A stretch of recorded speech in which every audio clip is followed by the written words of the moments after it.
జై శ్రీరామ్. నేను మీ ఫణికిషోర్ శర్మ. ఈరోజు ఒక ముఖ్యమైన విషయం చెప్దామని మీ ముందుకు రావడం జరిగింది. ఏమిటి అంటే, దేవాలయాలకు వెళుతున్న కొంతమంది, ముఖ్యంగా శివాలయానికి వెళ్ళేటప్పుడు కొంతమంది ప్యాకెట్ పాలు తీసుకువెళ్ళి స్వామికి సమర్పిస్తున్నారు. అది మహాపాపం, చాలా తప్పు. అవన్నీ కూడా పిండి పాలు. లేదు, శివాలయం ముందు చక్కగా డబ్బాల్లో పాలు పోసి 20 రూపాయలకి 10 రూపాయలకి ఇస్తున్నారు. అవన్నీ కల్తీ పిండి పాలు. అంత గత్యంతరం ఏముంది? అంతగా అయితే చక్కగా ఉన్నప్పుడే సోమవారాల పూటో, ఏకాదశి పూటో, లేకపోతే ఆరుద్ర నక్షత్రం రోజో అప్పుడు చక్కగా స్వచ్ఛమైన గోపాలు తీసుకువెళ్ళి స్వామివారికి ఆవు పాలు సమర్పించండి.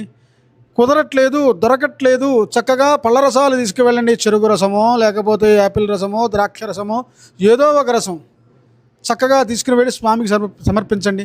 అంతేగాని ఇలాంటి కల్తీ పాలని పరమేశ్వరుడికి సమర్పించవద్దు. అందరూ కాదు, కొంతమంది.